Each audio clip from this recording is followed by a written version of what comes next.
way it happened there, it would always result in female birth and not in male birth.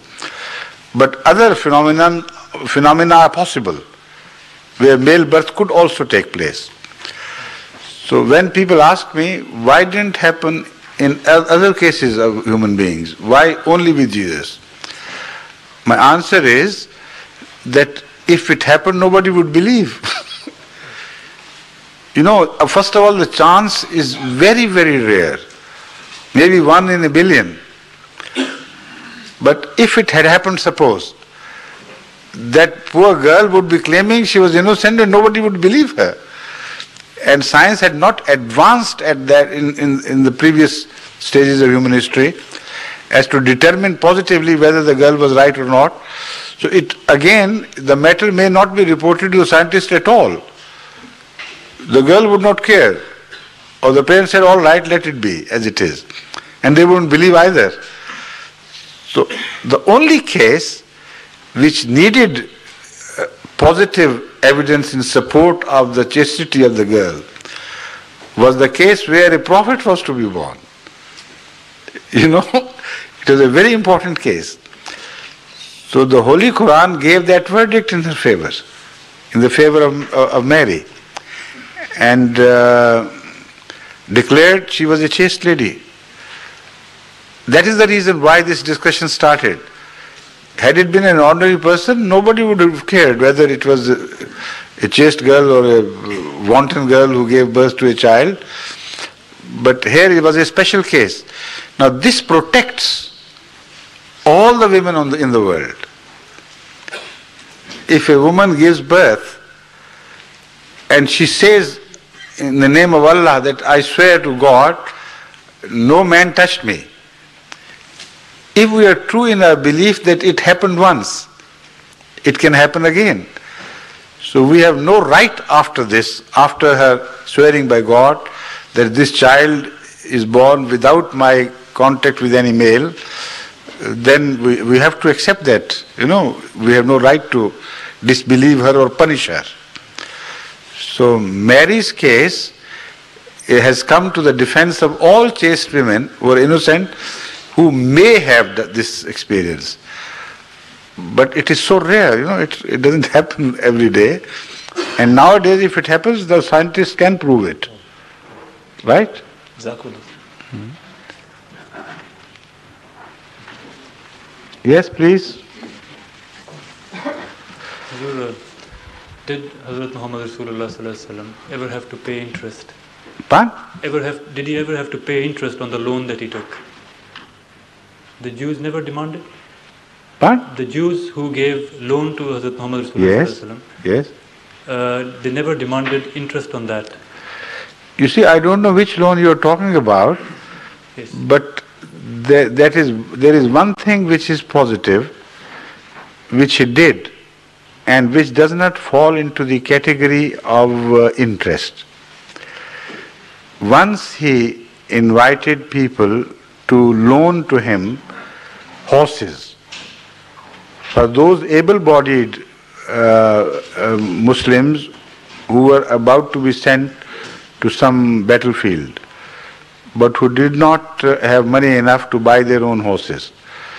So Rasulullah Kareem Sallallahu Alaihi Wasallam declared that whoever gives me one horse today, after the battle is over, I'll give him 2 horses to every single horse which he gives me. Now this has become the bone of contention among many scholars.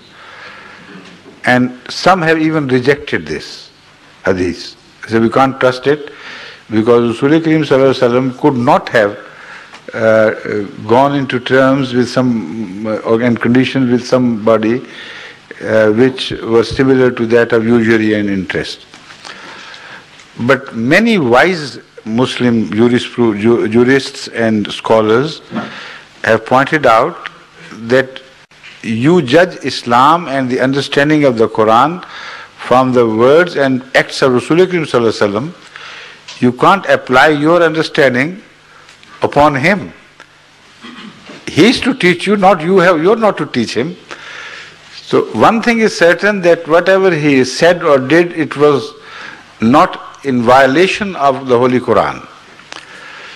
So if he went into this, then this deal is correct and it is not usury, it is not interest. We should apply our mind to find out what it is. So these scholars have suggested, different solutions. This came up for discussion during one of the Majlis Iftah meeting, and I was also there, and I also participated in that decision ultimately. That was regarding the bonds which are given by the government.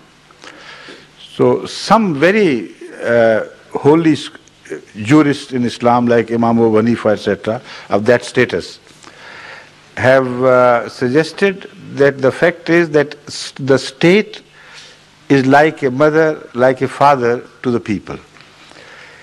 If the state is in need of something and it gives something as a gift, as an inam, as a reward, promising by herself, while the state also has the power to confiscate, and it does not. That deal, that contract is not a usury contract. And this is what we adopted after due considerations as a resolution in Jamaat Ahmadiyya, that if the state offers something in reward of the benefit she draws from anybody's money or commodity, that reward will be considered as a reward and it will not be considered as usury. So whenever Rasul Kareem Sallallahu Alaihi Wasallam borrowed for the sake of state, it was people's requirement. It was people's interest which was served. And that individual who gave something, he was at no risk and at no loss. So the very philosophy of usury is lacking here.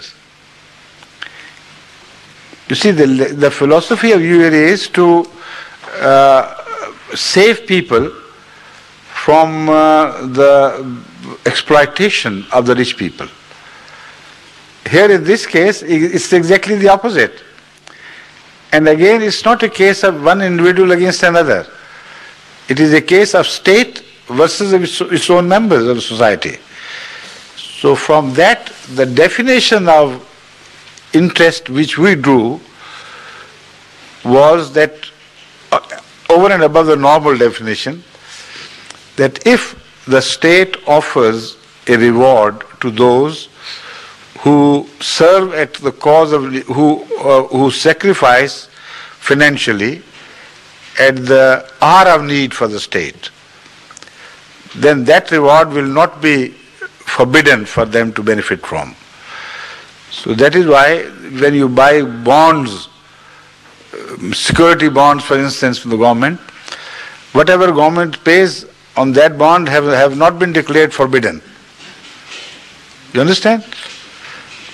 So that covers all the dealings of Rasul Kareem Sallallahu Alaihi Wasallam, where he promised to give something more. Again, there is one other factor of another condition of interest which is lacking from those bargains which you might have in mind. Usury requires, or that is to say, let's say interest requires that the extra, the one anyone pays to the lender is not just one fixed amount. It is related to time. As a unit of time passes, you pay that much. Another unit is added, you pay twice as much. Another, and then you go on adding. So it is always in percentages that they calculate how much one owes to the lender. If 1 year passes, you pay 10%, 2 years passes, you pay 20%, 10 years pass, you pay 100%. So when Rasul Kareem Sallallahu Alaihi Wasallam promised that extra horse, it was not related to time. Whenever he could give the horse back, he would voluntarily give another horse.